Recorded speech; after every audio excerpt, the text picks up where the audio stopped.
Hey, everybody. Welcome to episode 3 of Hustlers Anonymous. This week's episode is called Face Off. And now I'm one of your hosts, Penny B. And we have our other host, Kevin Benoit, media extraordinaire of Parlay Magazine. Hey, folks, a lot to get into. Let's get right into what's the 411, aka the entertainment news section. First and foremost, got to get into Drake, Kenny. I don't know what round we on, but we still doing this. Or maybe not. Maybe it's Right. over because the right after we dropped the last episode, Drake dropped the Hard Part 6, which was his reply to Not Like Us from Kenny. Um, but like the fans weren't in love with it. It's already gotten over 1 million dislikes on YouTube, which is kind of rare and interesting. Um, I know it's still going to get listens and it's still battling for number one spot, but Kenny's kind of dominating with that Not Like Us, which is just Yeah. a West Coast Fire. banger, right? Like it's a West Coast banger, and I've seen a lot of takes about partly why it's winning so much is because Kenny really tapped into his city, right? Like I'm from Compton, I'm gonna hit you He with the did. flat. And unfortunately Drake doesn't really have that type of what's the Toronto sound, right? Like so it makes it real hard to compete with something like that. Especially after Kendrick, basically said like you're a culture vulture and you have tried to steal Atlanta swag and Miami swag and everybody else's swag because you ain't got no swag, basically. So Damn. that's, Damn, that's Drizzy. that's what it was. He hit him with that, but then he also hit him with you a pedophile and you playing with kids. Drake came back hard. He basically said like all your claims is fake because I planted the stories and whatnot. I planted the Maybach gloves. Even the picture for the disc, like the Meet the Grams disc. Like technically, I guess Drake gave him all that ammunition, but it's really the Ozempic was for Rick Ross, and the chain or whatever was for ASAP. So it's interesting, but I think it's one of those cases where people have already made up their mind, and maybe if he came with a harder disc, it would have been different. Um, so we'll see. Kenny hasn't replied all week. There's been a lot of rumors and a lot of speculation that the beef is over, or like, labels are stepping in. I don't think that's the case. I don't think the labels care that much. I think this is great for Universal. I think this is great for it's been great for hip hop. I know Questlove came out and said it's not, it's been a more interesting beef because there's a lot of talk about family and children, which you don't Yeah. get a lot in these hip hop beefs. They really threw uh Drake's whole family under the bus. They really, Drake's whole diss is really that Kendrick and his fiance of 9 years aren't even together anymore, and one of the kids probably Right. his kids. So it's And that gotten he's a woman beater he's a and woman things like beater, that. like Yeah. which is interesting because I think it's kind of a testament of where we are as a society, maybe where hip hop is, because the pedophile allegations, whether true or not, have definitely had a bigger stain than Kendrick possibly smacking his woman around. Right. And it just seems like no one cares about that. Like What's there, the bigger evil though? It's like a woman beater or a pedophile. Like, I mean, both are not the most desirable things to be labeled, but I mean, hey, which one are we going to prosecute more? I think it's the Olivia timing. Benson. I think it's the timing though, right? Especially considering what's happened with Diddy, what's happened with the Nickelodeon dude. Right, The attention is there on like dealing with minors. right. And again, all these are accusations. Nothing has been proven. I think the Hmm. Nickelodeon one is the closest one, but even he has sued the network and said, Dan, whatever, he sued the network and said those allegations were false. So it's been interesting.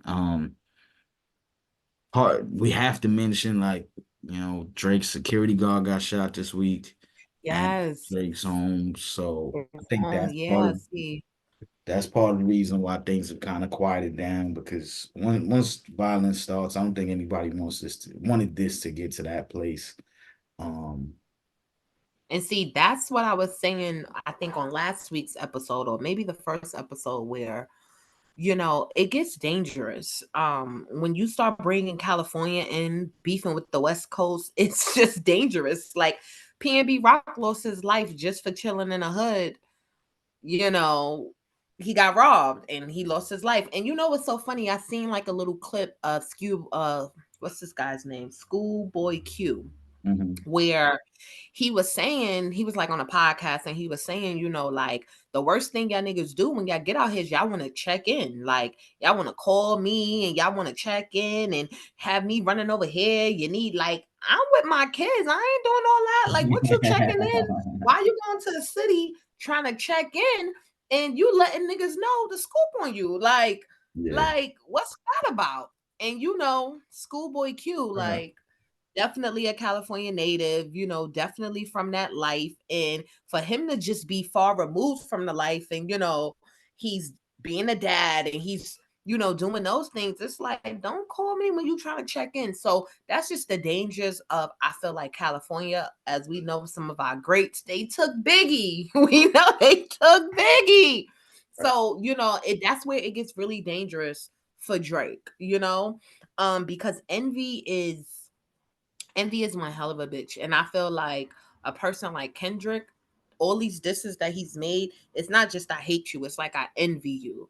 And not even on some, it's nothing to really envy about, because Kendrick is, successful in his own right. I don't think that he wants anything that Drake has per se. I just think that it's one of those things where it's like, I don't like you and I don't respect you. And that can just fuel a lot of envy and a lot of hate that he don't even really have to say or do anything. Like, I don't think he's behind these attacks on his security guard at home. I don't think Kendrick is directly behind that, but I think that it's the ammunition. Like, it's the ammunition, from others and from the public. Like, these fans are crazy. Like, like, they are insane. They will just take that ammunition and they'll go out like there's some vigilante or martyr. It's dangerous. And Drake Yeah. had two situations this week. One was the security got shot. One was just like a break in, and I guess that was stopped or whatever.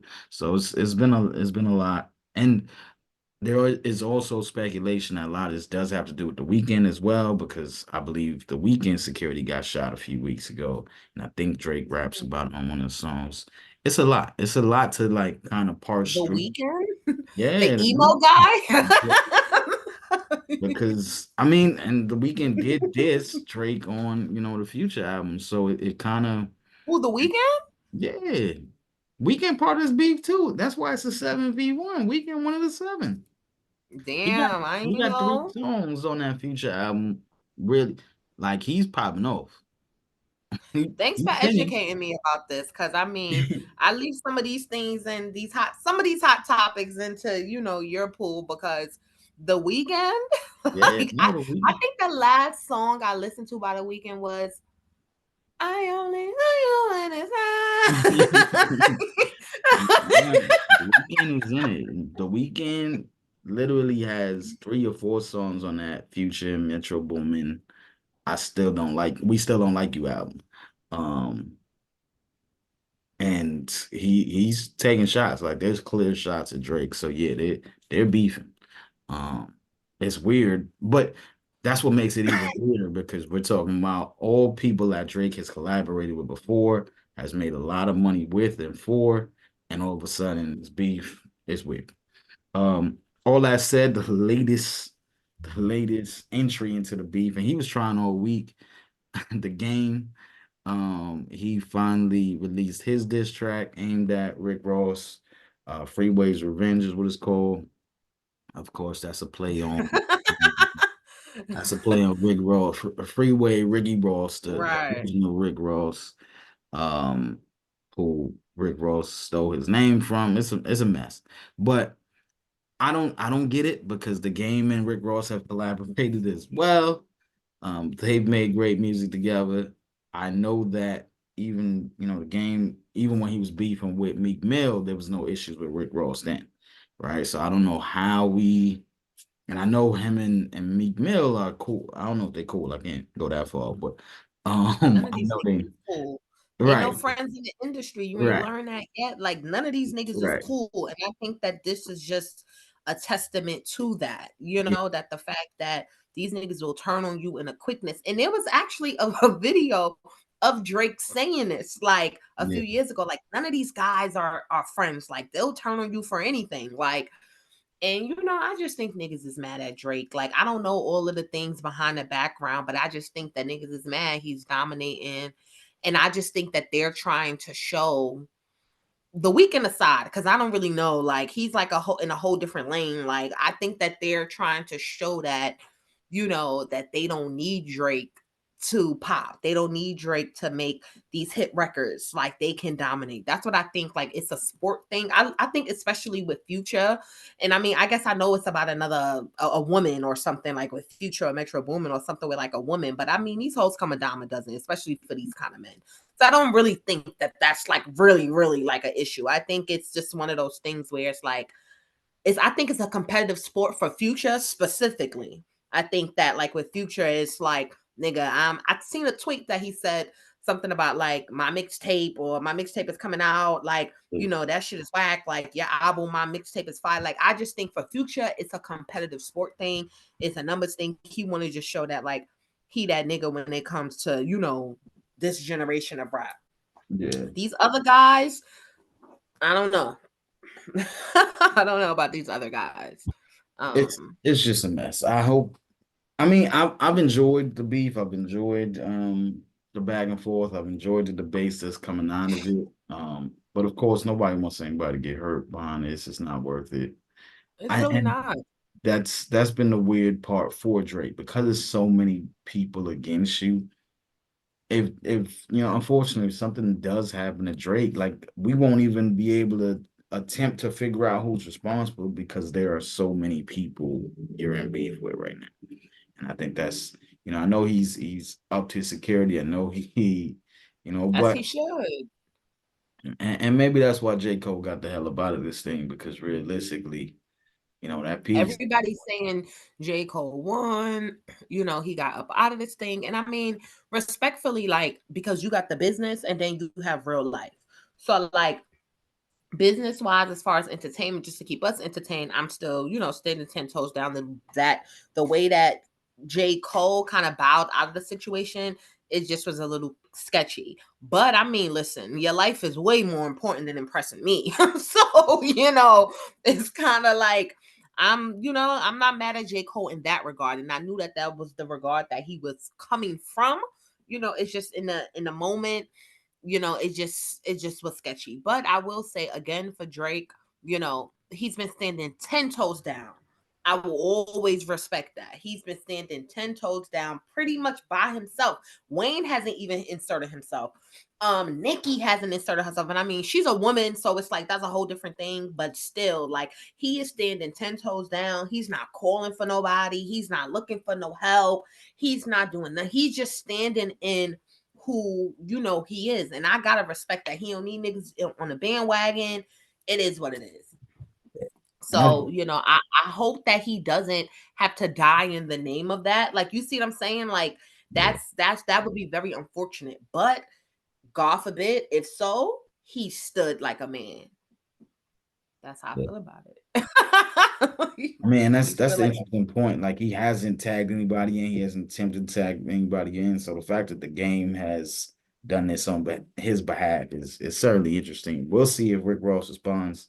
As of now, Rick Ross is not. He literally he's preparing for the car show. he's preparing for the He's car preparing for the show. car show. He posted about his car show, but used like the hate it or love it, the underdogs on top caption on his post. So Rick Ross don't care about this shit right now. But we'll see. That might change. The heat keep coming at you. And I think that's the thing with Rick too. Like everyone who disses him has the same diss. It's the fact that you was a correction officer. It's the fact that you can't say he's not nice, right? Like he's been around this long. He's nice, but got an interesting past.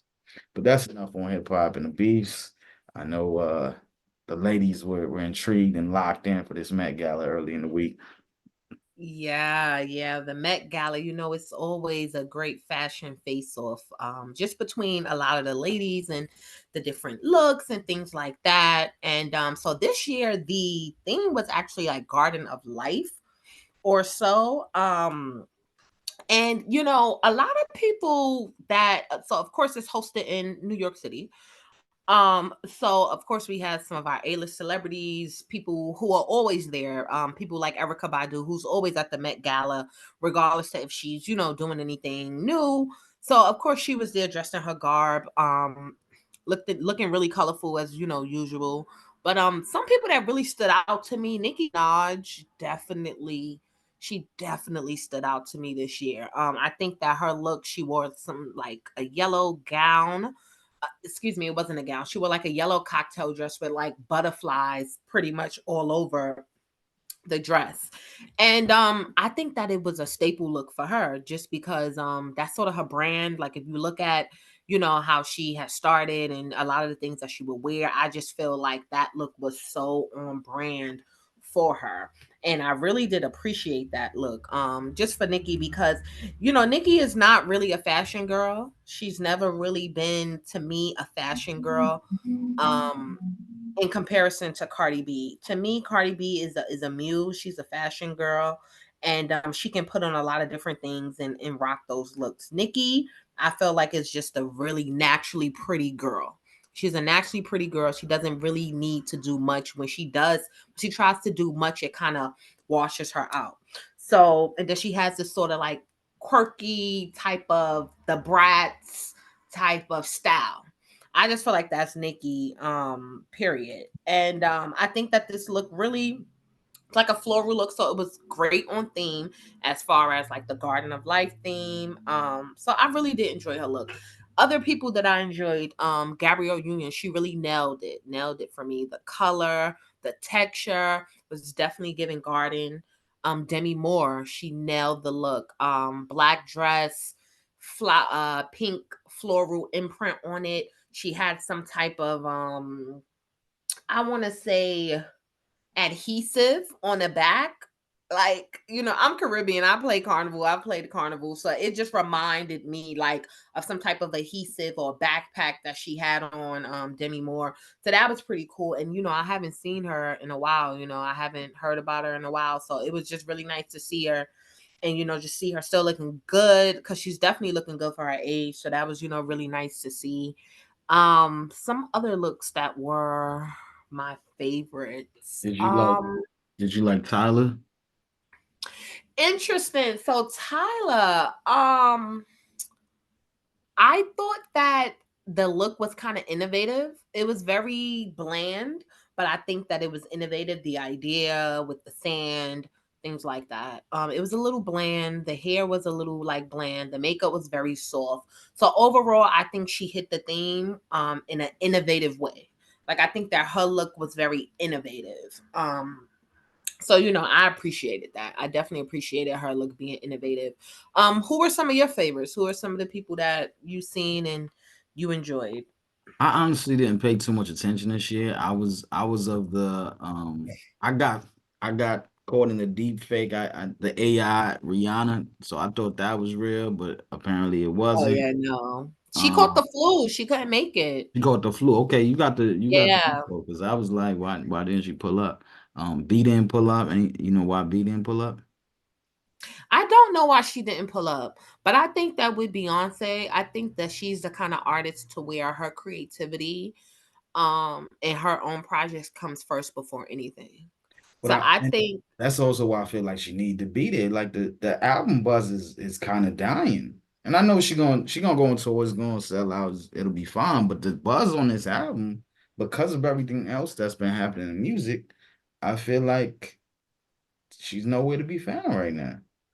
Like the way we had songs from Renaissance Part One that were like sticking to the ribs, I just don't feel like this album is doing that. Like you got the Drea Kelly, this is I don't want to turn this into a B conversation, but the it's Drea cool. Kelly song is or the Drea Kelly dance, I should say, feels like the only thing that's sticking from this album rather than the music. And I mean, maybe it's just my circle, but literally, I've been out a few times these last couple of weeks. I haven't heard no Well, Beyonce. well, you know what it is. The album is not for us. That's why we haven't been hearing about it. The album is for her fans and it's for country music fans. For sure. And her fans are loving it. I know some diehard Beehive fans. They are loving the album. They're appreciating it, even if they don't enjoy country music per se. Um, her influence has helped other Black country artists with streams and things of that nature. So I feel like, you know, whatever is not interesting to you, it's you're not going to gravitate towards it. So I feel like that's why we're not really hearing. But we know that country music is one of the largest genres of music, period. And we still don't be hearing about it. But it's always been one of the largest. But you gotta go, you gotta be in that world. So I don't feel that she's not I feel like she's being talked about amongst a whole different demographic. And I think that was her point. I think her point of stepping into country music is to solidify herself as more of a global artist. You know, that's what I think, that as well as more of an all American artist. Like, yeah,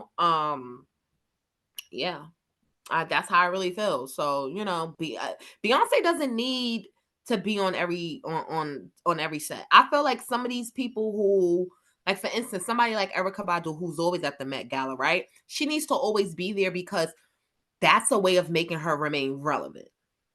People like, but Beyonce doesn't need to do certain things to make her remain relevant. She's always going to be relevant as of for right now until she just retires, because of the work that she's really doing. Like, she's really making this music, she's really going on tour, she's really stepping into a whole different genre. And I'm not a Beehive person, I'm not, but I'm just being objective. She doesn't have to be on every scene. So I wanted to see Rihanna, though. I definitely wanted to see Rihanna. I know you hated some looks too. You hated that Lizzo look you mentioned. Who else? I didn't. I actually didn't see any pictures of Lizzo. Tell me about the look. Lizzo, the look was not flattering on her. I feel like it was done for shock effect. It's supposed to represent, I think, a menstrual cup or something. I don't know. Like, it's just, Lizzo is just one of those people that I feel does a lot of things for attention. A lot of things for attention. So yeah, I didn't love it at all. But I don't really love anything that Lizzo wears. Sometimes I like some of the things that she wears, but to me, she's not a fashion girl. So I mean, it just is what it is. I think she hit the I think that Tyler hit the theme. I did like Nikki's look, as well as who else did I say? Gabrielle. Um, Gabrielle. Gabrielle Union, I really did like her look. Her look was it for me. Yeah, I just feel like, who else looked I love too, and this may just be, my biased opinion, because I just love her. But Sarah Jessica Parker, she just always does it for me. She is so fashion forward. She is so unafraid of trying new looks. She is just unapologetically her, especially when it comes to like the aging of her skin and things like that. Like, I just love that she lives in her truth and she looks good doing it. And she'll always be Carrie from Sex and the City to me. So she really did look nice. She had a hat on. It looked like a fascinator in a way, and she just gave what needed to be gave. So I really did appreciate, that look. But yeah, I mean, Lizzo, I wasn't feeling too much. I'm not gonna lie, I wasn't feeling Lizzo too much. So the theme, just to give the full context of the theme, because I was confused, like how he's in all these places. Like the sand threw me off. So the full theme is actually Sleeping Beauties, Reawakening Fashion, Dress Code, The Garden of Time. So they had a few different things they could have played with, which is why like time, the sand, I get it now, Tyler. I'm with you. I'm with you. Um, It was innovative. yeah, Now, for sure. Cardi B also, her look was Cardi B has this star factor about her. She can wear anything and give it life in a way. So her look was really extravagant, a long black dress. I believe that her theme, where she kind of played off of, I think that had something to do with um like the dead rose or something to that extent. Something a little, in a way, just like Tyler, something innovative, something different. So I feel like that's what Cardi went with, and it was okay. I mean, I'm not a big fan of the dress, but I did like the look, the overall look. I like the bandage on the head. I like the green accessories. I liked the overall look. So yeah, Cardi, and then Sarah Jessica Parker was wearing Richard Quinn. I just love this. I just love this. It's the embroidery with the jewels. It's the fascinator hat for me. It's the shoes. It's just old Hollywood glam is what Sarah Jessica Parker gives me. Lala, her dress was, she wore Alexander McQueen. Her dress was you know what? Lala's dress, what I did like about it was the different details. You have the mermaid, like gown in a way, the red flare out. Then she had like lace, sort of like lace arms with like lace fingers, and I just love those different details. And so yeah, I did like her look. Now Ashley Graham, our plus size supermodel, looked amazing. Looked amazing. This dress that she's wearing, she's actually wearing, how do you pronounce this designer's name? Ludovic de Saint Cernan. That's what Ashley Graham was wearing, but I did enjoy the look. Little Nas X came through, of course, with a look that was gonna, a controversial look that people were going to be talking about. Of course, we have the same hairstyle. We have similar nails, so fashion forward for those people that are into those things. I mean, the Now guys did kind of Zendaya, say it again. Oh Zendaya, yeah, nah, she looked good. I did season days. She looked good. That long, it was a long, flowy black joint. I'm saying I ain't me and my she fashion. had two looks. She had She two, had right? two Yeah, looks. Yeah, I she really had like two the black joint. looks. Her stylist, Jay Bolin, her stylist is yeah, her stylist is fire. I follow him. We know Cardi B stylist is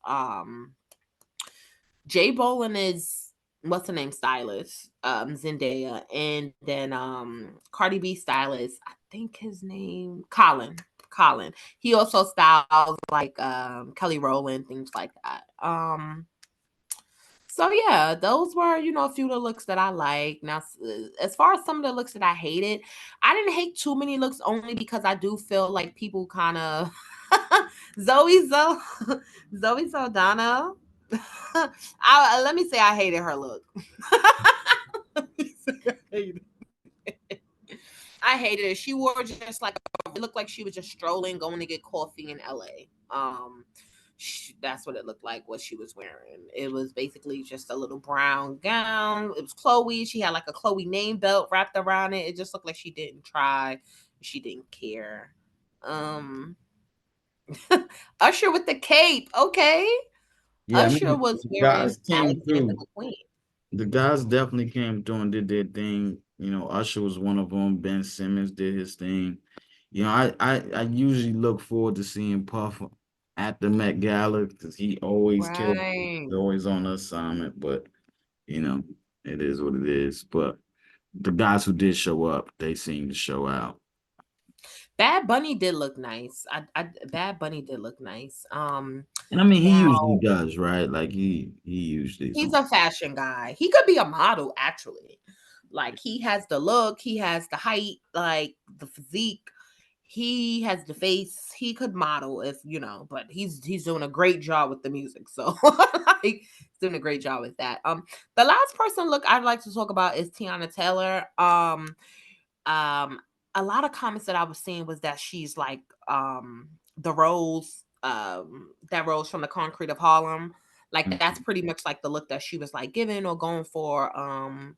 I do like the color combination, the red with the blonde hair. I do like the color combination that she did. I didn't love it, but I think that she nailed it for her look. So like people like her, Nicki Minaj for their brand and for their like persona, I think they nailed the look.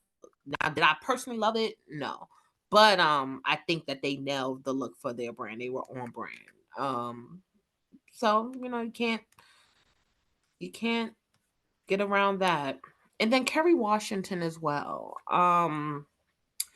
Purple velvet gown, Oscar de la Renta she was wearing. You know, Kerry Washington has an interesting style. Um, she's from New York. She's from the Bronx. She has an interesting style to me. She always has.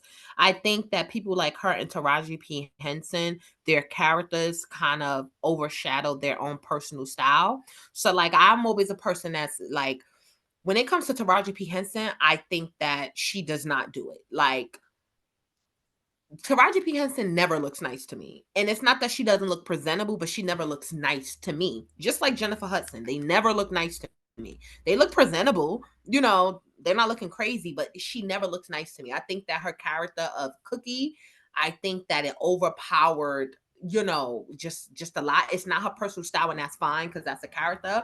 But I also think the influence, having lived in DC, I think that Taraji P. Henson's influence of her own personal style, it gives kind of wacky tacky sometimes. And that is definitely a DC thing. If DC people aren't like preppy and like, lawyers and that type of, style, I feel like they're kind of wacky tacky in terms of, how they dress and things like that. I lived there for 5 years. So I'm sorry, DC people, but I mean, that's just what I've observed. So yeah, same thing with Kerry Washington. The hair I did not love. The dress I did not love. But I think that it was on brand for her. So I think she nailed it for her brand, but I didn't love it. So I mean, I don't who am I? I'm only Penny B. So, yeah.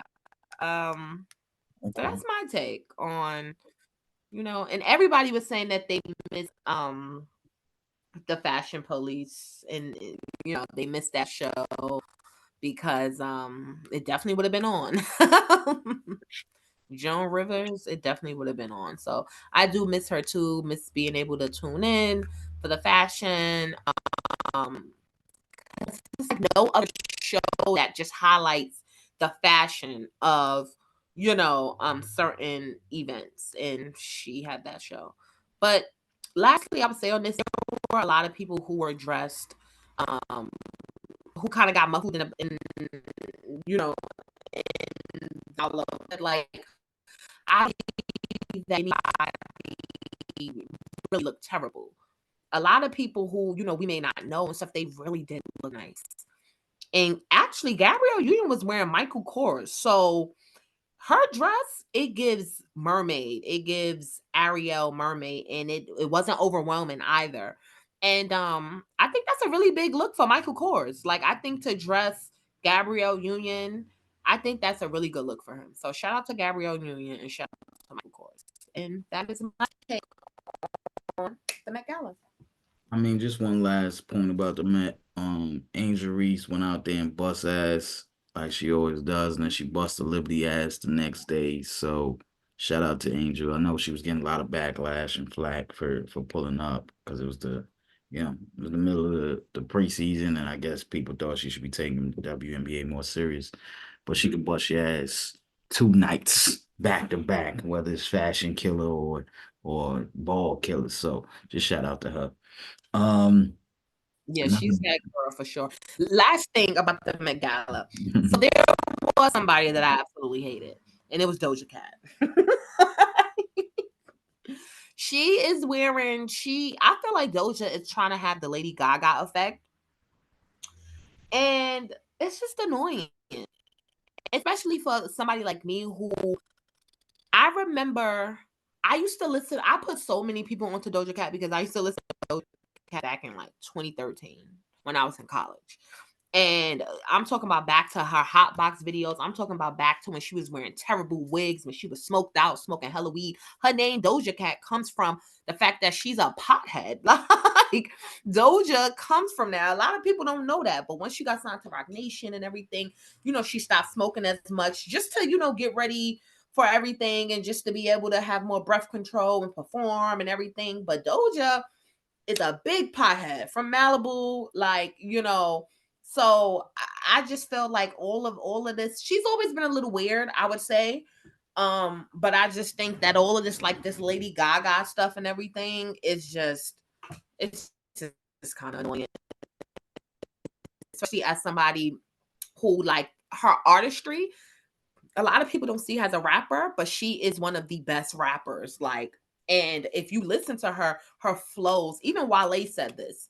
And I had been listening to Doja again years ago, but Wale like made a comment on Twitter probably 2, 3 years ago and was saying like nobody is seeing Doja Cat like when it comes to rapping.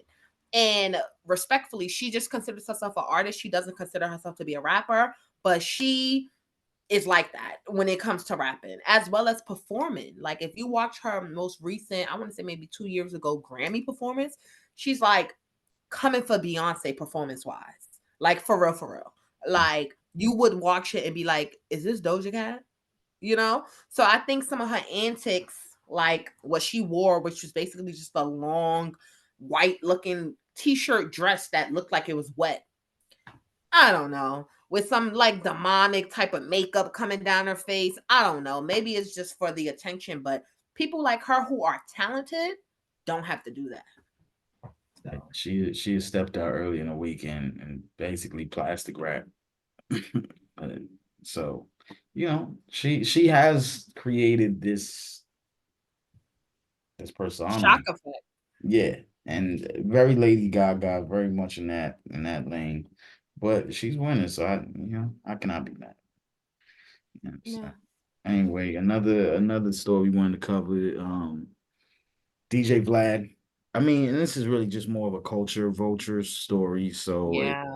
we got DJ Vlad, and he caught a lot of flack this week because he commented on Drake and Kendrick, and someone he decided to reply to. I'm sure she wasn't the only one, but he decided to reply to someone who happened to be a professor at Princeton, who basically was saying like, this is it's for black people. You don't have to be part of this conversation, right? Womp Um, womp. he replied to her basically saying like, "Yo, I'm gonna get you fired from Princeton. Wait to like basically like I'm gonna call your job tomorrow and get you fired." Um, and of course she's like, so because I said this is a black conversation, you feel like you know that gives you the authority to try to get me fired. So it was a whole mess. Black Twitter popped back out because I thought we was on vacation, but I guess we back. They popped back And we out back. this, and he caught a hell of a social media ass whooping. And he has since apologized. He let it go, but I think I mean, it's terrible that he thought that was the angle to go there, and that basically shows why people have the feelings they have about you, Vlad. You should know better, especially in hip hop. Like, what we talking about, man? Trying to get people fired from jobs because of their opinions is stupid. Um, Yeah, it is. but But it's been happening. Like I mean, that's just the risk that you run with just this new technology, yeah, just with social media. Like, yeah. unfortunately. Yeah. Right. I mean, I think the conversation is really this culture vulture conversation. I know it started with Drake, because he's mixed, and all of a sudden because he's from Canada, he has no culture. Like, I mean, so there's that. There's also DJ Khaled, right? Because DJ Khaled's been catching some strays this week too. DJ Khaled, for those that don't know, is actually from Palestine. I know he hasn't really commented, done the Free Palestine thing. Macklemore came out with a track this week, so people commented that Macklemore is defending Palestine before Khaled, someone who was from there. Um, but I think the realities are, when we talk about culture vultures, maybe we just need to do a better job of defining what that is, right? Because For sure. it's As very well as defining what the culture is, because I have a problem with this for sure. I'm gonna let you finish, but I have a problem with this. yeah. I mean, me as well, right? These are all so Khaled, Vlad. I interviewed very early on in my career, very early on in both their careers, right? For those that don't know, Vlad started out as a DJ. It didn't necessarily work out DJ wise. He still goes by DJ Vlad, obviously, but he decided to make the transition to. He was kind of like an A&R. He was working under Rifkin Mhm. Records, SRC. This is like 2008. So when I interviewed Vlad, I interviewed him at the SRC, which are also the Interscope offices, right? So we're talking about somebody who was literally in the building, right? Like he was part of the culture. Um, which is why he got a lot of his early interviews, right? Like literally, I ended up interviewing Vlad because I ran into him while doing one of my interviews, and Mm, he literally got his office downstairs or his setup. Whether it was his actual office or just his setup, the man was there every day. So every time an artist came into that building, it was an automatic interview. So he had the leg up over somebody like me. I had to visit the building. I had to get the visitor's pass. He was good. He walking in every day. So again, this is someone who's part of the culture. Like, right. I don't know how we are taking people's cards away because we don't like the way they approach what they're doing, even though we made them great. Because who's watching DJ Vlad interviews? It's not white people. Like, let's At be all. honest, right? Like, these are when he's interviewing Boozy and he's interviewing these types of artists, who you think white people care what Boosie got to say? Like, I Right. mean, it's no disrespect to Boosie. Boosie is one of the greatest to do it in the last 2 decades. But the reality is, like, But see, he's that's even allowed. questionable. And I support Boosie, but even what you just said is questionable because one, it's like, Boosie is only really known in a certain demographic, even a black people, like really kind of the South. Like, For sure. people like being from New York and stuff, like my mother don't know who Boosie is. She never heard a Boosie song. You I know what I mean? totally agree. I totally agree. But So, the reason why I but said with what I said that, about the reason why I said what I said about Boosie in terms of him being one of the greatest, you look at that entire Southern era of artists, right? How many of them are still relevant to the that's true. point where That's true. they do anything? Boosie talks about he's at a basketball game dancing like he's getting TV time, right? Like, But like you said, it's only applicable to black people. for sure. And then black people within a certain, from a certain demographic. For Only sure. so to your point, it's like who is patronizing this black people, Right. who are into rap. And not all black people, but black people who are into rap or black people who live in urban communities, inner city communities. And I think when it comes to this whole culture vulture conversation, I feel like I have two perspectives on it. One, there's music and then you have the business of music. So the people who work behind the scenes, making sure that the paperwork is right, making sure that you're on tour, making sure that your marketing is right. A lot of these people have studied this. They went to school, they do this, they know what to do. As an artist, I'm a writer. I write books. The reason why I'm getting my MFA in creative writing is because it's imperative for me to understand the business of publishing because I can write books and I know how to write. So the creative side is there. But it's a point for me to understand the business of publishing. So now you have a lot of artists. Even back then, you have Master P, you have artists who took that time to learn the business of music and things like that. But they still working with other people who are generally white or Jewish to actually facilitate and to actually get the business done. So I just feel like, we need each other. The creatives, they need the business people. We have to work together. Unless, how would these, when it comes to distribution, when it comes to marketing, when, how would the public even know if we don't have these people behind you? So that's one thing with the culture bullshit situation. Like, we have to stop looking at executives or white people or people who aren't black as culture vultures, because they are facilitating and aiding in this whole process of even getting music out to people, because that's a business. So that's one. Two, which is something that, it's a bigger conversation, but it's very important to me because I always make this claim, especially as a person who went to a HBCU. Hip hop culture is not synonymous with black culture. And that is the problem right there. That is the problem. Before hip hop became a thing, black culture was rooted in so many other things. Black culture was a lot of the times rooted in liberation. It was rooted in, politics. It was rooted in just a lot of other things that black culture, which we could, talk about, was rooted in. But with the research, with the emergence of hip hop from the 80s, now, it becomes synonymous with black culture. So a lot of the struggles, a lot of it becomes synonymous. So now, same thing with weed becomes synonymous with black people, even though a lot of white people consume way more weed than black people, but it becomes synonymous. So it takes the culture, it takes the identity of what black culture is. That is a problem, because black people look different everywhere. Black people aren't only into rap or hip hop.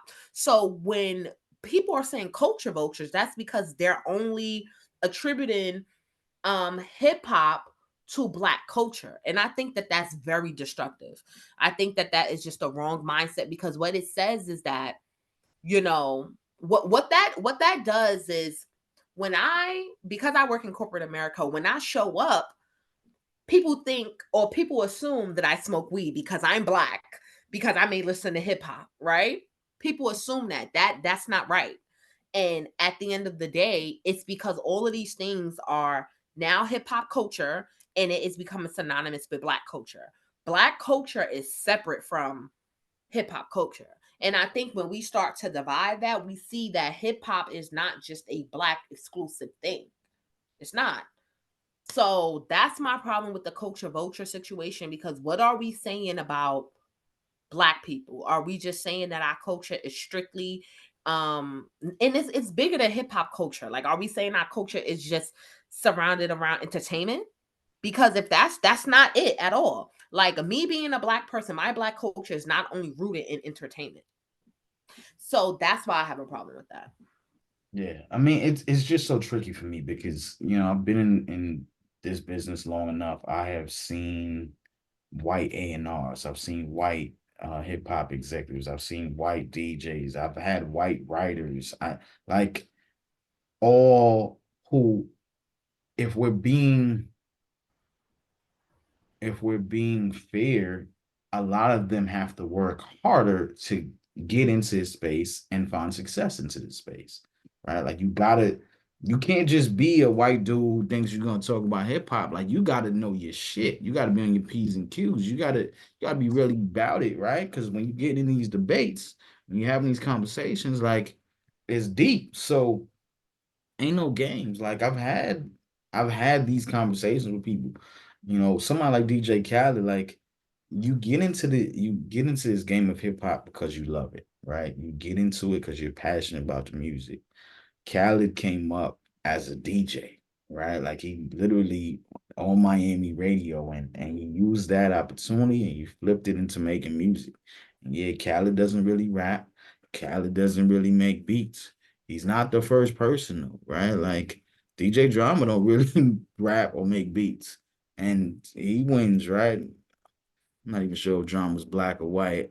He could be mixed. I really don't know. He's the hoodest white dude if he is, but nobody says anything about Drama being a culture vulture, right? Is it because it's from Atlanta? I don't know. It's like your cosigns matter or don't matter. because part of why you could say that about Khaled is because maybe Fat Joe is his main co-sign or was his original co-sign, and people feel like Joe was a culture vulture. So it's just weird to me. Like, and you're right. Like, being hip hop is not automatically equaling being black. It's just not how this works, you know. And if we're being honest about what the culture has become, it's international, which is why, like, if you tell me that Drake isn't doesn't have a culture, I'm confused as fuck. Because realistically, you're talking about someone who does shows internationally, sells out every time. And when you look at his crowds, it's a great mix, right? When I look Now, at see, Kendrick's crowds, it's not necessarily a great mix. Kendrick has a lot of white people at his shows, right?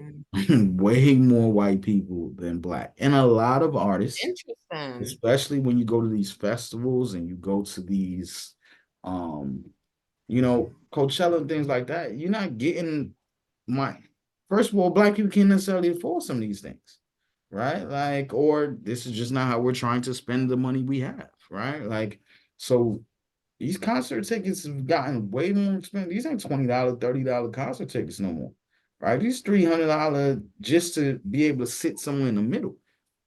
So yeah, facts. it costs money, and you gotta have that disposable income, and a lot of times we just don't. So we'll stream it. We'll stream it and cool. We ain't missing nothing crazy. So I think we really just gotta be honest. Like, there's a reason why Eminem is one of the highest selling artists of all time, right? Eminem is not this. I know he has his fan base and people love him. Cool. Eminem is not this amazing artist that should be heralded the way he is.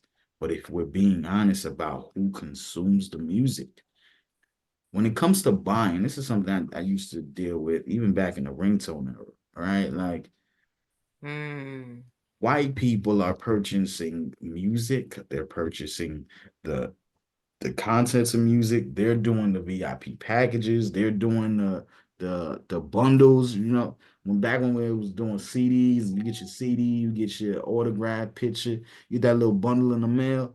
It ain't necessarily black people doing that, right? Like, but see, that's so interesting that you say that because I think that when we think about the term culture vulture and when people say it, what it's saying is that you're not a part of the struggle. yeah, That's what we're saying. We're not just saying because there are people like people we could argue people who are even black that people feel like, oh, you're not a part of the culture. People like Chance the Rapper. I love Chance the Rapper. You get what I'm saying? I think that the thing that I love about Chance the Rapper, his voice to me is an instrument. And a lot of people don't have that ability to use their voice in different ways, inflections, like as an instrument, and I do like his content. I love Chance the Rapper. But there are black people who, like you said, they don't patronize, they don't buy records, they're not going on tour, who don't listen to Chance the Rapper and actually, and it's okay if you don't listen to certain artists. I don't listen to certain artists, but who are actually adamantly against Chance the Rapper because of what he represents. Was married, now he's getting a divorce. That's sad. But dropped the whole album dedicated to his wife. He has a different sound. He's not necessarily just talking about drugs and talking about sex. And he makes some pretty good music that is mainstream. But it's other people I can name who are. So I think when a lot of people say that, or even what Kendrick is trying to allude to, I think that it's like you ain't a part of the struggle. It ain't even about, oh, you ain't black. You not a look at people like Childish Gambino. What's mhm. his real name that he goes by now? Donald Glover. Donald Glover. But when he came out, his name was Childish Gambino, which Mhm. I remember like who the fuck would listen to somebody who calls themselves Childish Gambino? But the science of it makes so much sense that he even named himself that. And then he rebranded and moved away from that. So, again, it's the look of you didn't struggle like me. You don't wear your pants like me. You don't talk like me. So you're a culture vulture. Whether you white or not. You know what I mean? Yeah. Now, I want to say something about DJ Khaled in Palestine. You know what annoys the fuck out of me when it comes to like just certain politics? If you know history, this Palestine shit ain't nothing new. Like my mother been told me how these Jews and kick these people out their land, stole their land. Like I knew this as a little girl. Like none of this shit is new. Like if you grew up reading, knowing, having parents who teaching you real history, not what's in the history books, but really what's going on.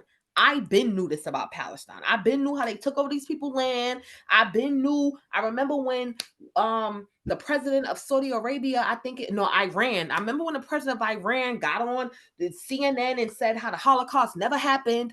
I remember all of this. So my thing is like, we don't know what DJ Khaled was, being that he is Palestinian, that has affected him and his family. You can't tell somebody that they need to speak on something because you want them to speak. You don't know what his family went through. You don't know what he did to make sure that his family don't have to deal with that shit that's been going on in Israel, whatever we're calling it now. Like you don't know. So my thing is, why is it that we expecting people to show us in the forefront of what they really going on? They were like, he's really Palestinian. So while you on social media, trying to act like you got sympathy for these people about history that you're just finding out about, that people been knew about, and you expecting for this man, you don't know what that man been doing. He don't got to say nothing about that because he's really Palestinian. He don't have to say anything about that. You don't know what he's so that's just the thing that like people have this entitlement of artists have to get behind a certain issue. No, he don't. Yeah. Fool. He's really Palestinian. He really got to live with that. He probably really still got family that's dealing with that, and we don't know what he's doing behind. And he doesn't have to tell or show anybody that. So that's my thing, like about the whole Palestine thing. Like y'all niggas is just finding out what the fuck these Jews been doing. Y'all just find, and now y'all want everybody to go. No, niggas been new about this. We been new. So that's just how I feel about that. Like Khaled, keep doing your thing. I'm not a super. I'm not a fan of a lot of people. That doesn't mean that I dislike them. You know what I mean? So Khaled, keep doing your thing because one thing, if we want to call people culture vultures, I'm making opportunities for you though that other people aren't. You get what I'm saying? Like between Buju, between Movado, like how many of y'all other like black artists who are down in the culture is doing certain things behind the scenes or to make shit happen for other black people to feed their family? Okay, then if you not, we don't care. I don't care. So that's just how I feel about that, about this culture vulture situation. Yeah. I get that. I get that. Okay. There's an extensive amount of entertainment news that still needs to be highlighted. I guess prioritizing Yeah, um we've been chatting. chatting. Prioritizing, I guess we gotta touch on um Shaq and Shawnee, Gary Owen and his wife, Brian McKnight and his kids. Like it's just been a lot of I just feel like the curtains are open and we know more about people's lives than we ever have. And like we got to talk about it. So I mean, Gary Owen, him and his wife divorced or a few years ago. He was on the Shannon Sharp show, and Shannon Sharp is becoming part of this problem because these interviews are no longer. It's just how much gossip can we get out in these streets. So he asked Gary about the ex-wife, and that became a whole thing because she posted on social media that he needs to keep her and the children out of whatever he's doing. And it's tough. Like you get a question like that, you have to answer, right? Like it's literally one of the first questions you get in this interview. So he mentions that he has two new twin daughters, and he wants his older daughters to have a relationship with them, which I think any man would, right? Like you want that dynamic. But I guess she wasn't happy about those comments, and I did see a lot of women commenting as well, saying that he has to give them time to heal and let them heal in whatever way they need to. I know right now he's not speaking to those older daughters, so it's a tough time for him. But if you're not speaking, maybe this is his way of like also reaching out, letting them know that he's here. I think that's what we see a lot in some of these situations. Russell Simmons did it with his daughter a few weeks ago. It's it's almost like leave us out the conversation, take us out the group chat. But at the same time, these are conversations that, people are dealing with these things who don't have money, right? And it's people that it's real life, right? Like how do you deal with adult children and that dynamic, right? So Brian McKnight is another example, right? He has he had a whole family. He divorced his wife and now he's basically disowning that entire family. So he had Brian McKnight Jr. He legally changed his name to, let me give you the exact name, Ah man, Brian McKnight going outside. Brian Kanoa Makoa McKnight Sr. And so with his new wife, Liani, his son is Brian Kanoa Makoa Jr. So Interesting. he changed his name to make this his new junior. Um, Clearly, there's some things we just don't know and understand about that dynamic, right? Like he came out with those comments not too long ago saying that his first children were products of sin, and you know, basically that's why Wait, but wasn't he married? I'm confused. he was married to old girl. So I don't know if they came before the marriage. I don't understand where those comments came from personally. I I started to feel like they were taken out of context, but I don't want to defend him either. That's not what I'm trying to do here. Um, I just feel like right now I'm not even talking to my pops, right? And I'm sure he's saying all types of shit on the streets.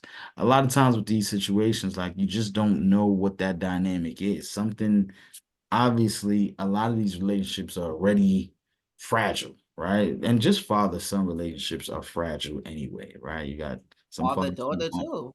I mean, listen, parents is not parents, men a lot of times, right? Yes, there's women have these issues too, but far more with men. Those dynamics is real fragile to begin with. So you allow a teen to get into adulthood, and it changes their perspectives because then you start to realize and see things that you didn't notice when you were younger, or like you did notice.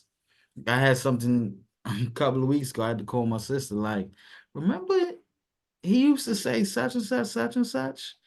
And then like as an adult, I'm like, that don't even add up. Like this man was just lying in our face like that. Like, and it wasn't no infidelity or anything like that. But like I can only imagine if it was, right? Like you start to really just replay things and you realize why your dynamic is strained and so on and so forth. But I can only imagine from the father side, it's a lot of the same thing, right? Like it's a lot of, well, they probably hated me since such and such. So that back and forth is it's tender. Hopefully they can find a way to, come together and be fun. I think for Brian McKnight has been touring since I was a child, right? That's the easiest way to put it. Back at One was one of my first CDs. So this is a man who's been successful for a very long time. I've interviewed Brian multiple times. Um, so he has never had an issue selling out shows and staying on the road. That's just what he does. But because of comments like the product of sin, because of all this public back and forth, you got his son's commenting. Mind you, just to be clear, I remember Brian McKnight and Brian McKnight Jr. they have songs together. They literally, I believe they were working on a whole album together, right? So I don't know what happened since that. That was maybe 5 years ago. That was pre-pandemic. So maybe just the fact that he went and got, I think a lot of this is like he got with old girl, Liani, and he's made it clear like she's his person, she's the love of his life, she's the greatest person who's ever been around. Even when I interviewed him last during the pandemic, he talked a lot about like she's his muse and the only person, all the music he's created since he's met her is about her. And like she's the only person he wants to talk about. We have the video up on YouTube where he's making these You know what I comments. you know what I think about Brian McKnight, especially this last things you're telling me. You know what energy he give me? It's He that. give me brand new nigga energy.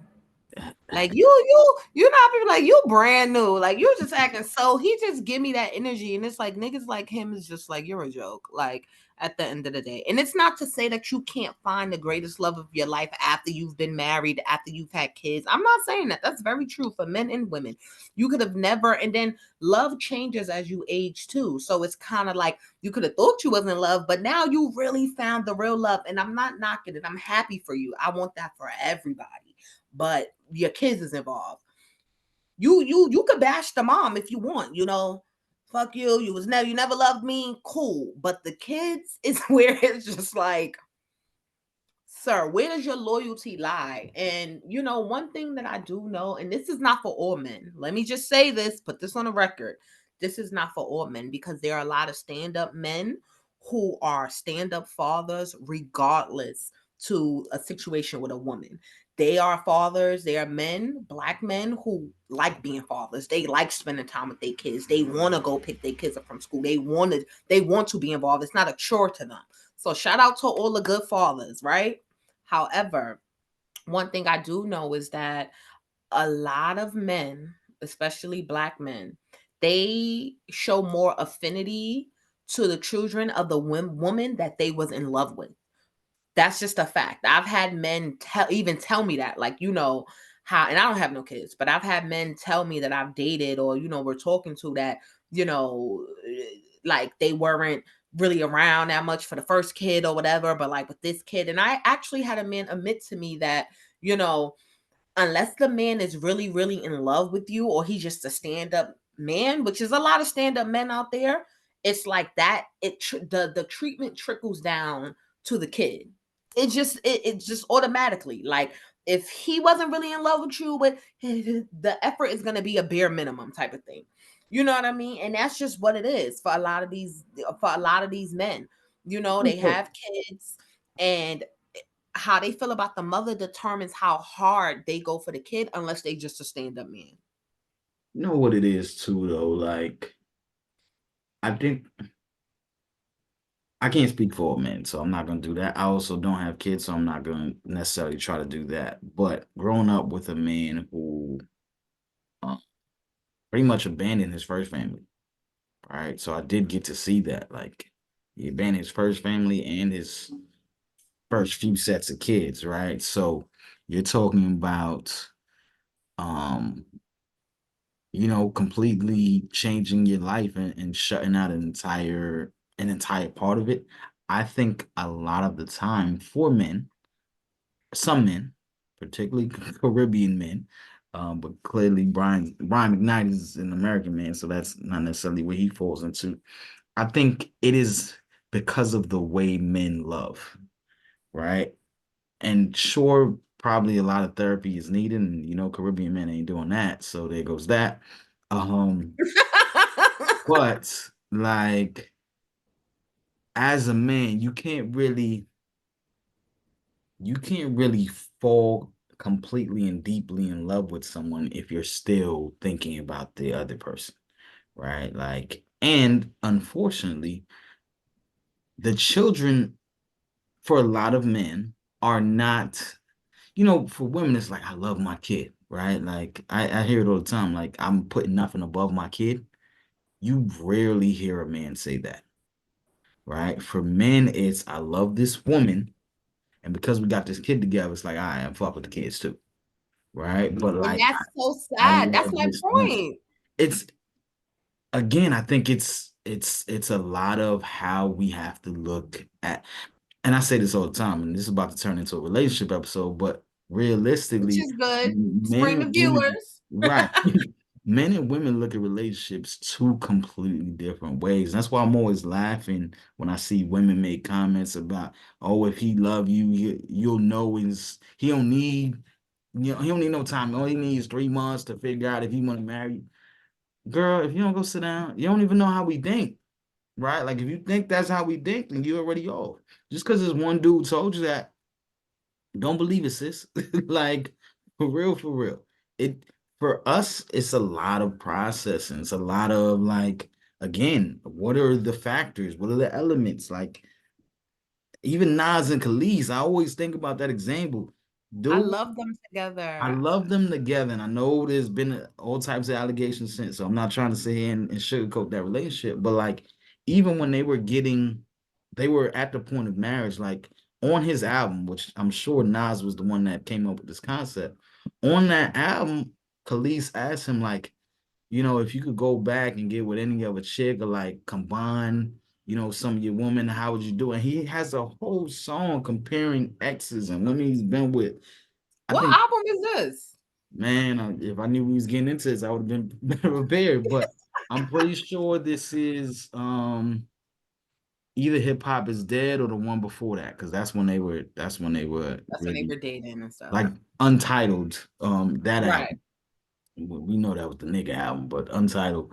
Um, it was definitely one of those two. I can definitely try to figure it out. But realistically, like he does this whole thing where he's comparing and taking pieces of other women and like putting them together to melt. I think that's what a lot of dudes do. Like happiness looks different for men. Like and again, all I said, like when it comes to children, and maybe it's something women have to ask a man before, right? Like how, and I think a big part of it too, right? When we look at parenting and when you look at relationships, father daughter, father son, but then you go look at the mother daughter, right? Like mother daughters, they're friends up until like they're friends, right? Like this is a friendship. That's the beauty of a lot of mother daughter relationships. There is no such comparison for fathers, right? Like whenever I hear Not all fathers. I'm not gonna let you say that. there is no anytime I hear a woman say she has that type of dynamic with her pops, it's because she's gotten over the fact that he was ain't shit and they've been able to bond because he's been able to just keep it 100 word. The But that's not there's some good for I know some good fathers who were in, I actually have my godmother's husband. It's so funny. Uncle said they had got divorced, and I'm like, damn, when they got divorced, he divorced me too. He was like a father figure to me as well. And he had a daughter who, he was very instrumental in her life.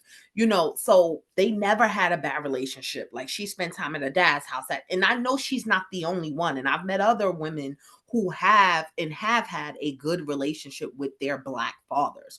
So I'm of not course they're when I the anomaly, right. but When I I said would like they to ain't shit, when I highlight said they that. ain't shit, I'm not necessarily saying that they weren't shit as a parent. Like you can be a great parent, but Oh, okay, again, as a it's the man. other things around it, right? Like when you find out why that man got the divorce, and you find out why he didn't stick around initially. For a lot of women, they can't take that, right? And as such, that relationship becomes fractured, right? But if you can get over that, and for a lot of sons too, because clearly that's what we're seeing with Brian McKnight Jr. And let me not put words because I know every time someone comes out and says anything, Tyrese tried to come out and defend Brian earlier this week, and the Suns get mad about that. I Tyrese don't know the needs to defend dynamic, himself. I'm right? over Tyrese. Next up. But realistically, I just think a lot of those dynamics, like we just have to understand how men are, right? Like, yeah, that man can love his child, but he's putting that woman first, right? It's always so interesting. We always see these debates. Who does the woman give her food to first, right? Does she feed her husband? Does she feed her kid? Does she feed her dad? Right? You don't see that for men, right? Partly because obviously dude's not really doing the feeding in most of these dynamics. But if you ask most men who are they prioritize, and when you do see it, it's something like if your wife is giving birth and she's about to pass, and it's her or the baby. Who are you choosing? I think if you ask most men, they'll say they'll choose the woman. Easy. But if you ask most women that same question, they would probably say, save the baby, let me die. Which is, I think, again, if you ask most men, they'll be like, that's crazy. Like, I don't even know this kid. You know what I'm saying? Like, I didn't fall in love with men don't necessarily fall in love. And again, I'm speaking to someone who doesn't have a They don't child, fall but in love with what? The children? with their child. Not in that sense, right? Like, yes, it's a magical moment, but I'm still in love with this woman, right? And this is the You know, reason. this conversation does not make it any easier for me to like even want to have a kid. Thanks. I mean, it's not. I just But do you know what what I though? do what I can. I think it's a great perspective because something I always say, like especially like just in navigating like dating and then I'm talking about kids and you know, like a men ask me do I have kids? And I'd be like, no, I don't have kids, you know, I'm not having kids until I'm married. Um, you know, they want to know why. And my main thing that I say is, you know, I feel like having a child is so serious to where I could die. I'm not willing to take that risk for a man who's not willing to die for me. Like, you understand what I'm saying? Like, it's that serious having a kid, especially like, you know, in my age range, just turning 30, I have a very close friend who struggled with, you know, being able to give birth, multiple pregnancies, multiple losses, high risk pregnancies, things like that. And you know, she's happy. She's with her man. It's working out. He's there. He's always been supportive, and that's a wonderful thing. But I couldn't imagine doing that for a man who wasn't or who didn't. Mm-hmm. I just can't imagine me voluntarily wanting to risk my life for a man who wouldn't lay his life down on the line for me. That's just how I feel And about it. I think if a man loves you, he's doing that, right? Um, Maybe, maybe not. I think if he loves you, if he actually loves you, he's willing to give his life up for you, right? But that becomes the question: does he actually love you, right? Is he actually I in love? mean, Is he actually right. messing with you heavy? So, And then if you just said like in every in light of everything you said about just men processing love different, which I've always known, men and women process a lot of things differently. So having known that and what you said, it just makes me think, well, you know, exactly. Like you may think he may love you but not be in love with you, or vice versa. And then how do you really know? You only know when crazy shit happen and somebody put to the test. right. You know what I mean? I think a lot of this also, and again, this is now really a relationship episode. I think a lot of this also, though, is this concept. You know, most of us we've been dating since we was teens, right? And I always find it intriguing, right? Like you meet someone and they tell you about their ex and they tell you, I hate that person, or like, nah, I used to love them, but I don't love them no more. I've never felt that. And again, maybe this is the guy in me, but like if I loved you once, I'm always gonna love you, right? And I know that question always comes up of, but are you in love with them? If I loved you once, I'm always gonna love you. That in love versus love is always semantics to me. That shit is it's a feeling. It really I could say it or I could not. Pick your poison, right? Like realistically, if I love you, I'm always gonna love you. And that's it, you know, and there shouldn't be any other part of it. But because we are told that we need to fall out of love with that person, that is when you start to have these issues of, I guess it's fuck your family, because that's what I'm All of supposed to do, that. right? No Gotta do. facts though. That's what it's supposed. Because I can't go to my next woman and say, yo, you know, I still love Shorty, right? That's problematic. So it's You might got to want to be block fuck this you. part of the episode out now. I mean, but that's what it is, right? Like you can't do that. So essentially, again, that I think that's where it comes down to for a lot of these fathers. Like, nah, it's got to be fuck them because I'm in this whole new situation. Like, and the only way I could prove to my new woman that I'm really fucking with is if I'm saying fuck all in, right? And that might not. she may not be asking for that, right? Most women, I would hope, aren't asking for you to say fuck your kids. And I think most women, especially if you're gonna have a child with someone, you want to know that they are still in their other children's lives. But for the piece of it, it's oftentimes way easier for him to be like, nah, you're dead to me too. Right. And But and especially if that they're just older. and that just makes those men who do that, that just makes them cowards at the end of the day. To me, that is the ultimate sucker shit you could do at the end of the day, because as the saying goes, you are what your father is. A lot of men love to say that when it when it comes down to, you are what your father is, but are you there? Are you showing up? Or do you want to be there regardless to who you fucking? Because that can change, that can always change. And this is why, people like Boosie, you know, you gotta respect him because he is a dad. Like, he's not a father, he is a dad to all of the kids that he has. Like, he has a home where most of them live in. And he's been having some issues with one of his daughters most recently. But all of his other kids, and I'm not even sure how many he has, but I know it's like more than 5. They love him. They're always around. He's been supporting their careers. 2 of them are into music.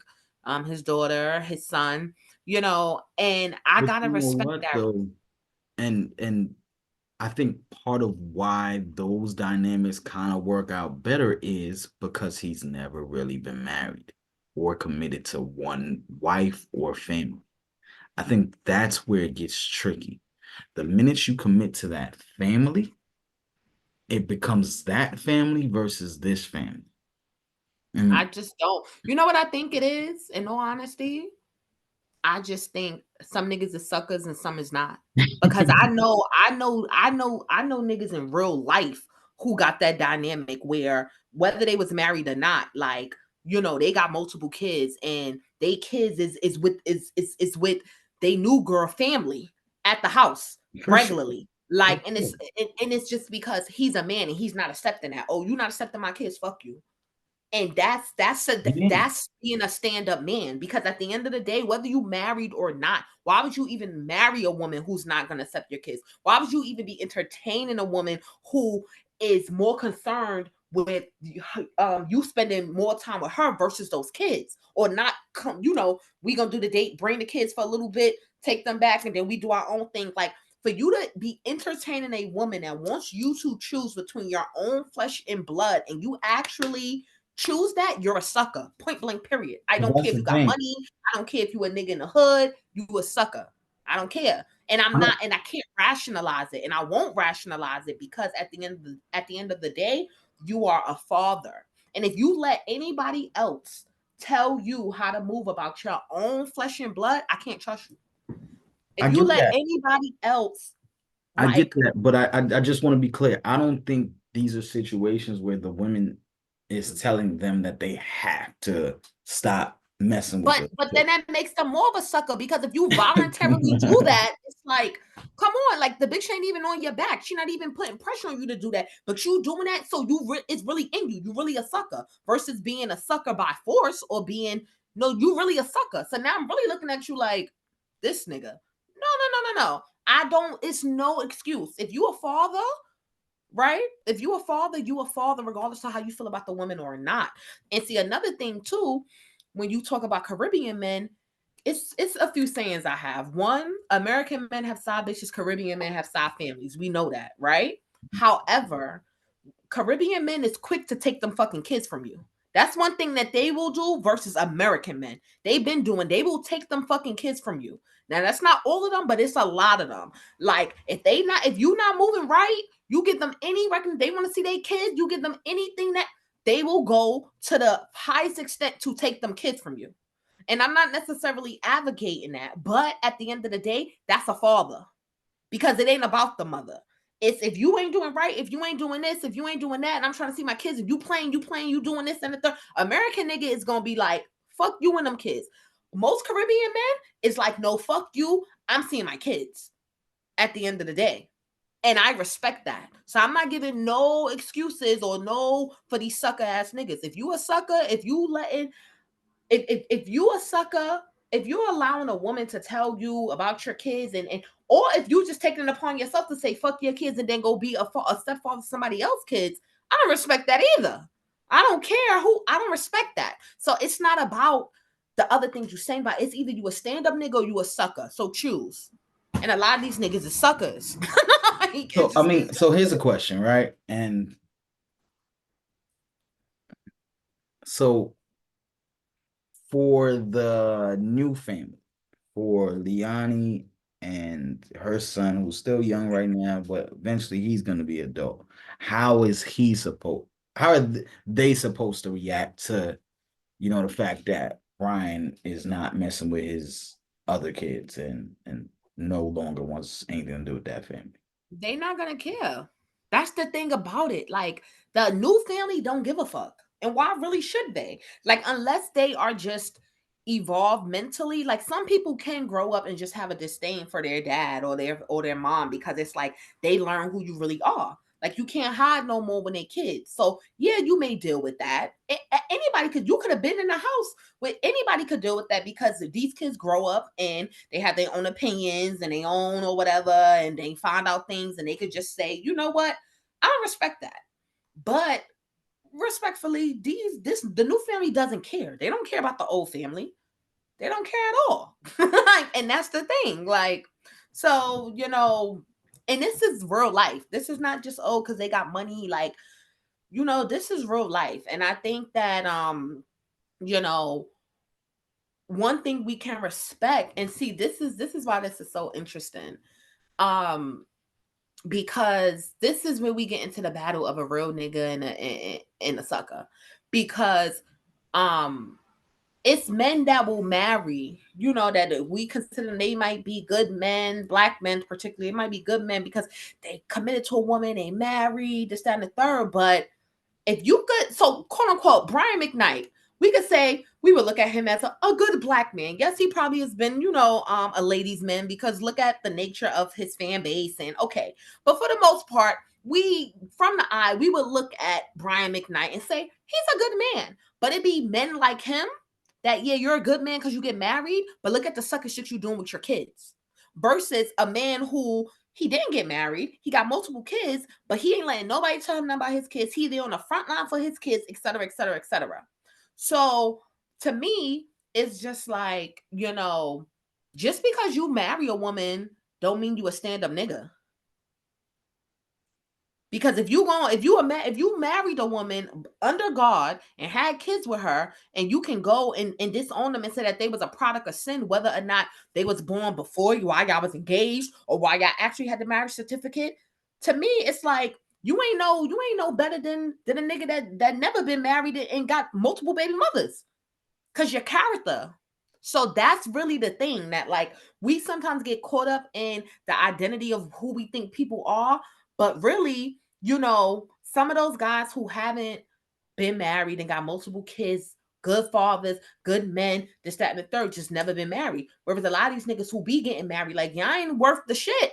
Like how you went through a marriage, you paid for it because you the one with the money, you did all of that, and you talking about your junior is a product of sin. So, I mean, I don't have any kids, so I don't know why I'm getting so worked up about it. But I just think that at the end of the day, a lot of these niggas are cowards.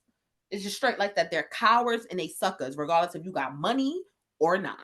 And I know a lot of them. And a lot of these people we talk about, that's what they are. That's what they are. Y'all niggas is chasing pussy, but y'all chasing pussy and y'all chasing women. Y'all phone timing with them, but you ain't calling your daughter.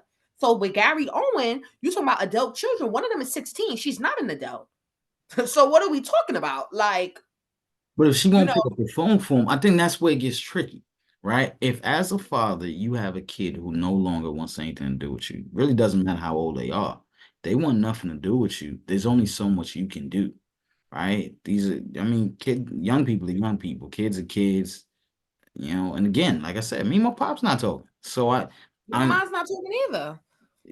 so, but And that's what I'm saying. we're in that exact space of like what you just said of, if the kid doesn't want to talk to you. Like I blocked my father. I sent him a message 2022. I said, listen, don't come to you're not invited to my wedding. I'm not coming to your funeral. It's over. Right? I said that. I do mean that now, right? But what it is I think that it's about the effort. Because the thing is, a lot of these men, y'all be rejected by bitches, but y'all steadily on a line. Like let's just keep that effect. Let's just keep that a stack. Y'all get rejected by women, y'all all of that, and y'all constantly on a line. But when it come a shorty will block you, and what you would do? Not saying you, but a lot of men. I What you get. would do? She'll block you. Oh, you gonna call her on WhatsApp? She blocks your number. You gonna call her on WhatsApp? You gonna text her from another phone? But your kid will block your number, and it's like, oh, you can't try nothing else. You ain't gonna try to get in touch with them, man. Y'all I niggas is think suckers. Because it's if a you really pride cared, thing. what you would do is you would pull up.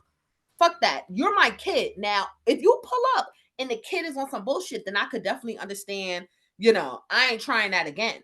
But you didn't go to the fullest extent. But for these bitches, you go to fullest extent. So I don't respect that.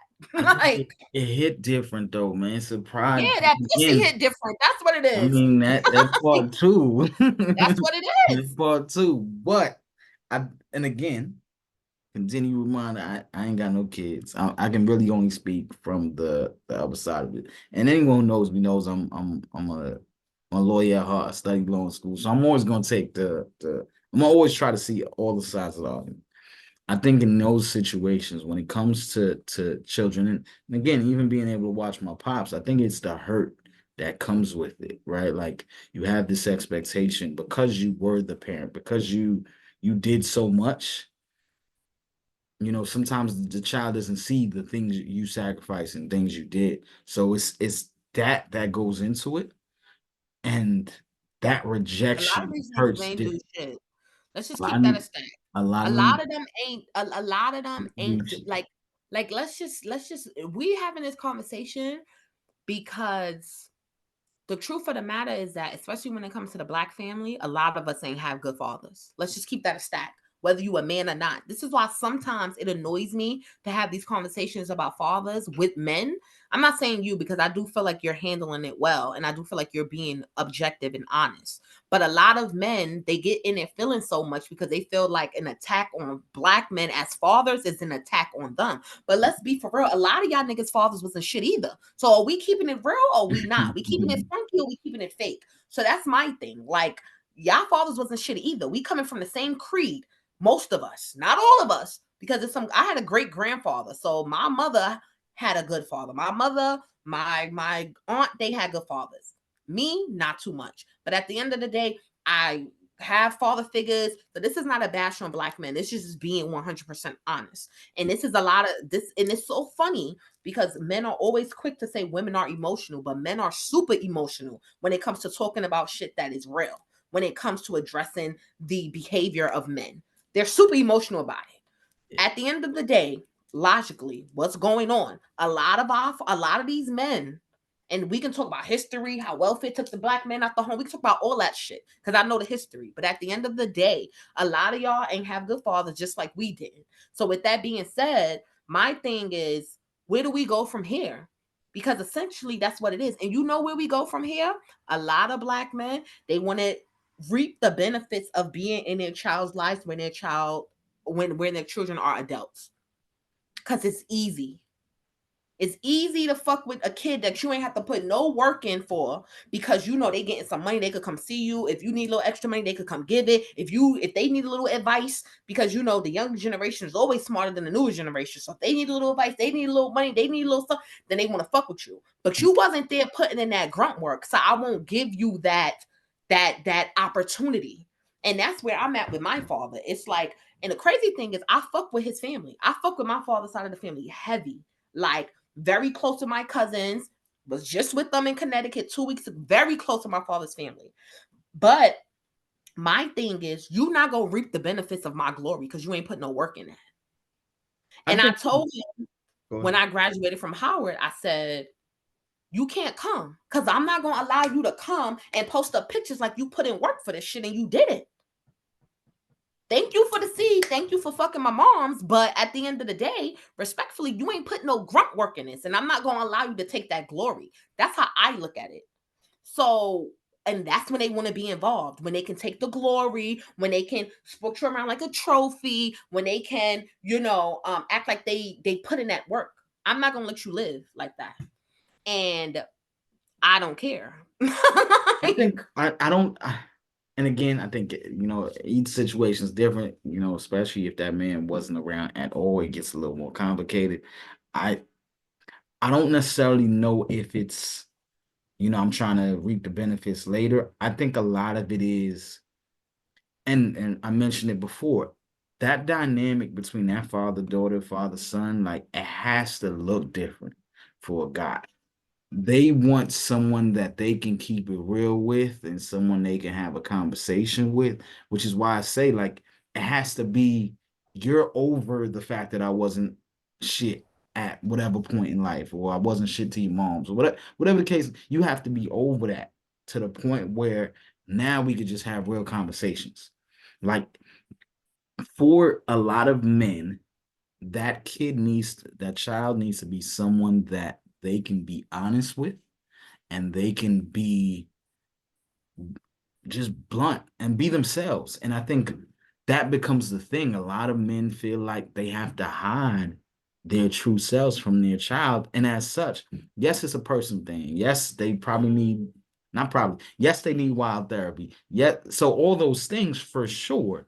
But until they can have that real, like, yo, your mom's was cool. I fucked with her heavy, but she was crazy. Like, if I can't talk to you like that, or if they can't talk to you like that, not I mean, because I ain't got that problem. But if they can't talk to you like that, then it becomes like now I'm walking on eggshells, and I know I'm gonna fight. Like, I don't even want to have this argument with you. Like, it becomes it's not even worth it. Like, peace, right? Like, I want And that peace for respectfully, if you you. feel like having a relationship with your child is not even worth it, to me, you're a sucker. And I'm If not you gonna feel, argue. I'm I'm not not giving gonna these argue niggas that. no excuses. If you I feel like see. it's not worth it to have to build a relationship with your child, but when your ass gets older and you get sick and stuff, now you want them because yes, they do want to fuck with you when you get older because of the benefits.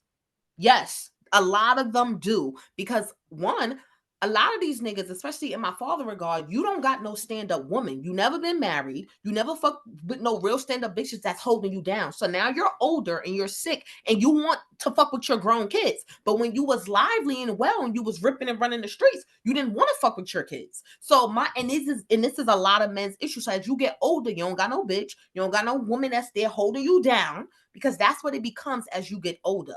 Fuck, all the other shit. Do you have a companion? Do you have somebody that when you getting sick and when it's time to sign those papers and do you have that person?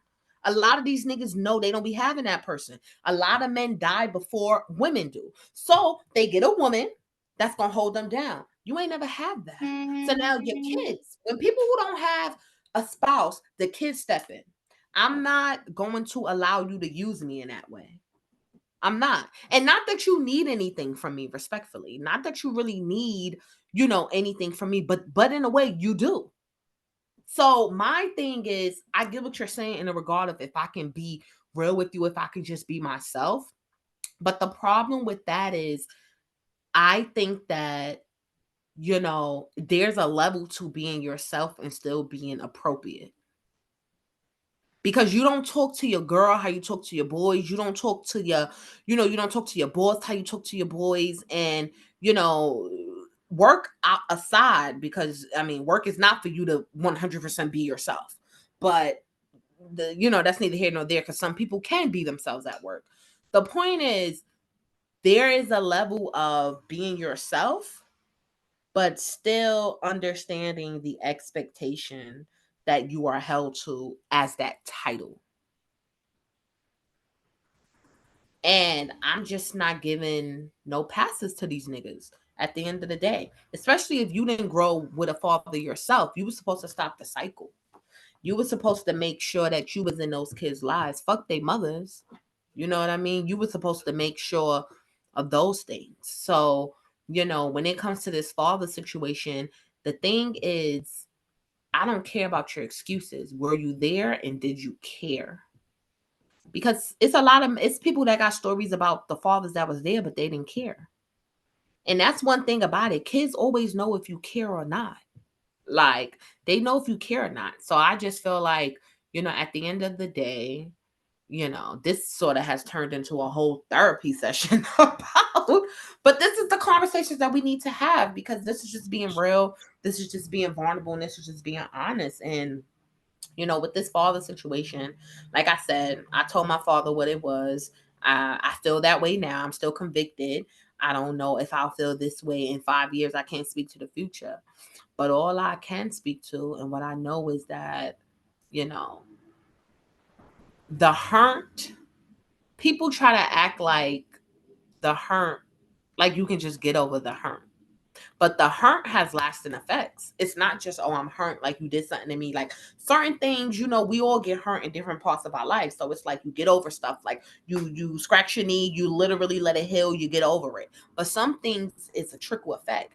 And as you go throughout life, you're realizing how this void or that affects this, it affects that, it affects this, it affects that. So it's like you're telling me get over the hurt, but do you know how hard I have to work to even stomach the hurt?